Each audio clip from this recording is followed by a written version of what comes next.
I have played FIFA every single year since FIFA 17, and you might be seeing online your favorite streamers, YouTubers are starting to try out Sorare.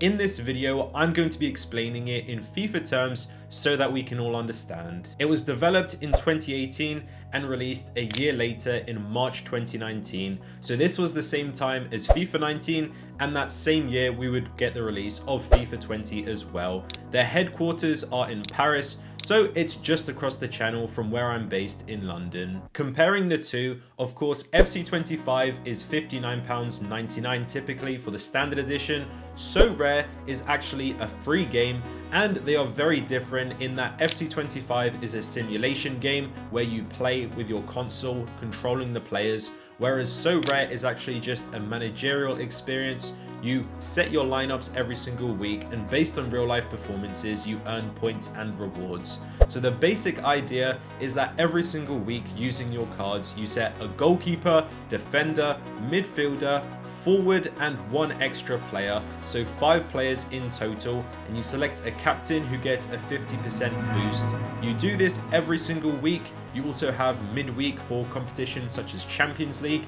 And of course, we do have the weekend competitions as well for Premier League, Bundesliga, and La Liga. Then there is also a separate one called Champion, that is for the top 5, including also Liga and Serie A. And then we do also have Challenger and Contender for some of the smaller leagues with different rewards across all of these different competitions. In FC25, progression is very straightforward. You play the game, division rivals for champions, you're going to be earning rewards. You can also trade to get more coins and of course build up your team. In Sorare, there are 2 main different options. You earn boxes, which you open up for a reward, and also you have essence, which you save up and then you can craft a player. FC25 is played on your console, whereas Sorare is essentially the companion app side of things of how we have it on Ultimate Team. So you can access it through your web browser and also download the app on iOS or Android. In terms of time commitment,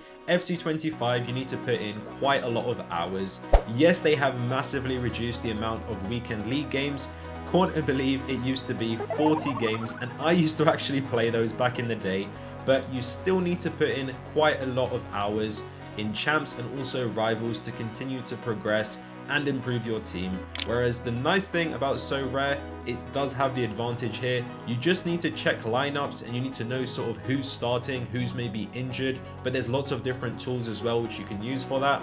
And you're most likely watching these football matches anyways, so you're going to be knowing about that, and it just takes very little time each week to just set your lineup and choose which cards you want to start. And all of these cards can be bought and sold for real life money. They increase and decrease in price.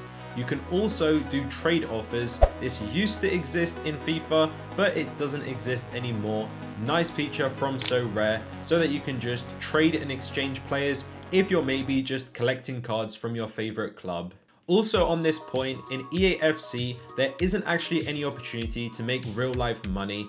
All you can get is just those cards. You can try and build a better and better team. You can sell your coins, but that's actually officially against EA's terms of service. In Sorare, any cards that you get, if you craft a good player, for example, or win a good player from a box, you can actually sell that card immediately and get real life money. And also beyond that, you can also win prizes, for example, limited shirts, or for example, tickets to matches, things like that. So Sorare does have the reward incentive a little bit better because there's actually real life money that can be won and real life prizes. Next, in FC25, one of the best things we have is promos. This is amazing. It's released very frequently, and massive promos such as Team of the Year are always amazing. So in this sense, FC25 probably has the edge because in Sorare you've just got 4 card types. You've got limited, rare, super rare, and then you've also got unique one-of-one cards.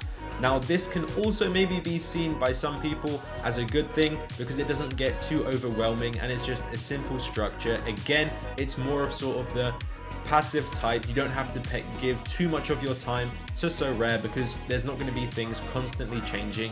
But there are sort of equivalent you have with competitions. There's sort of special competitions which are run, which could maybe be seen as the equivalent of promos. Getting started can feel very intimidating, and I was in the exact same position. My advice would be to just go ahead and download the app on your phone. You can start playing Rivals literally for free. There's nothing to it, doesn't cost anything, and you can just start playing, and then you are going to be getting these basic standard boxes. It is quite very slow at the beginning, but once you maybe get some essence, if you can save up to 20 essence, or maybe you might be lucky in one of the boxes you can actually win cards. Once you have a limited card, then you can start playing the pro competitions. You can start playing warm-up because that just needs literally one limited card, and then you'll already be familiar with the game and decide if you want to keep playing and if you enjoy it.